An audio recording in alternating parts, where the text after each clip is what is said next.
Hi class, in this 8th module we're going to be talking about Fibonacci as a way of proportioning color to create color schemes that are harmonious even when your choice of colors is actually really not intuitive at all.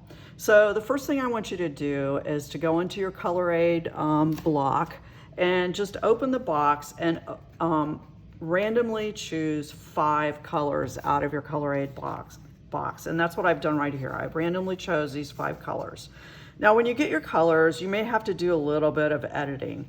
In the case of this, what I want you to do is make sure in your color combinations you actually have a shift in value. So you can see there's a light value here and a darker value here.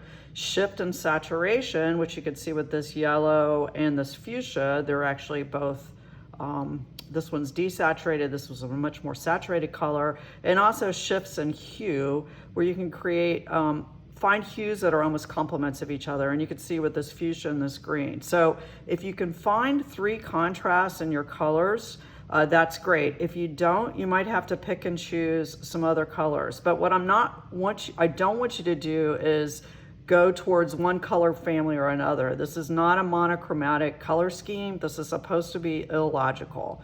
And so we can see if we can create a harmonious, pleasing color scheme and make a striped composition with these kind of odd color choices.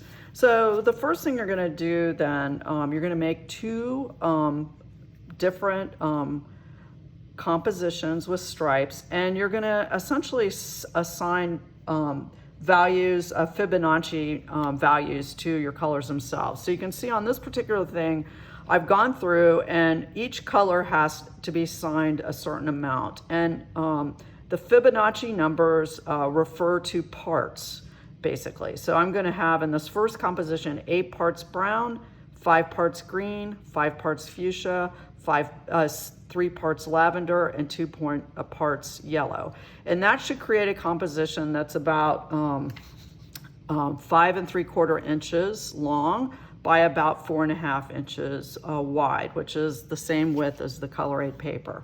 So the first thing I want you to do is go ahead and measure those out. Now each one of these parts should correspond to 1/4 of an inch. So in other words, if I have 8 parts of brown, that would translate into 2-inch wide strip of brown. And I want you to go ahead and just cut out the portions of the color you're gonna need. So I have 2 inches of green, and because I have brown, and I have, because I have green and they're 5 parts, each one is 1/4 inch, so I have 1 1/4 inches of the green. I made a little bit of a mistake, and I've got 1 1/4 inches of the fuchsia, and I've got 3 parts of the lavender, which gives me 3/4 of an inch, and then I've got 2 parts of the yellow, which gives me essentially 1/2 of an inch. And so with these arrangement of colors, that's going to be the start of your color composition in stripes. Now, what I want to see in these compositions when you're gluing them down is at least 3 incidents of each color. And when you're going through this, you're going to have to make choices about where you place the colors in order to maximize the impact of each individual color. In other words, how do you make this yellow, which occupies the smallest amount of color in this composition, how can you make this yellow strong and really pop out against the other colors? Now you're able to go in here and cut these strips down into narrower or wider strips, and the widths can vary, and that's pretty much up to you. Now for the second combination, for the first combination, I'm just going to reiterate this one time. I want you to assign your highest proportional value to your darkest color. Now on the second composition, what I want you to do is take the same colors and create something that has a completely different color feel to it. And what I went through here and did is I assigned my highest value to green, my next value to yellow and lavender, my 3 parts to brown, and my 2 parts to the fuchsia. And so in this particular combination, I'm going to have to figure out a way of really popping this, although it should be easy because the saturation is really high here, so I need less of that.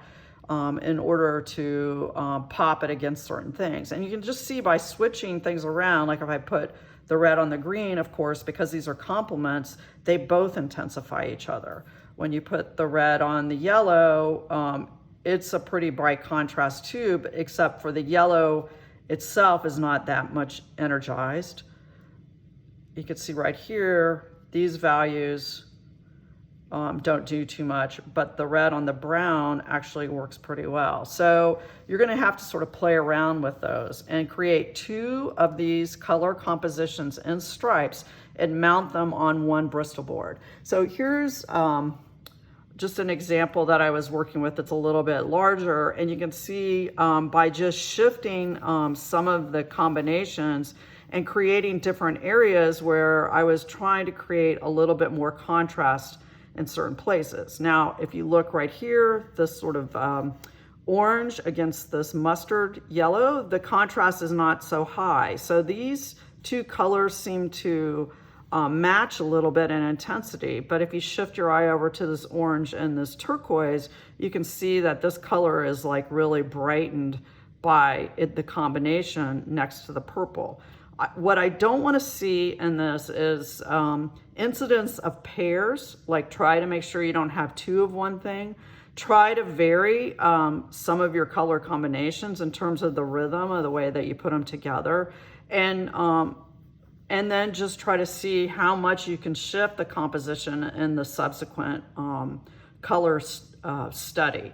Now, you could go through and do this a couple more times because you're going to have plenty of paper left to even maybe do a 3rd for sure, or maybe even a 4th composition if you would like. So this is just 5 sheets of color, 8 paper. What I want you to do first when you're choosing them is to go ahead through the block of color aid paper, close your eyes, randomly choose colors, then look at them. And if you have to do a couple of trading places at that point, that's fine. Let's, for instance, you picked randomly too many blues. I would take some of those blues out, but just remember you need to have contrast, 3 contrasts, 1 in hue like you have here, 1 in value like you have with right here, and 1 in saturation, which you have between this yellow and this fuchsia. So just make sure you have those 3 shifts in the colors you choose. So this is module 8, and I'll be looking forward to seeing what you do with this exercise. Thanks a lot. Have a great week. Bye.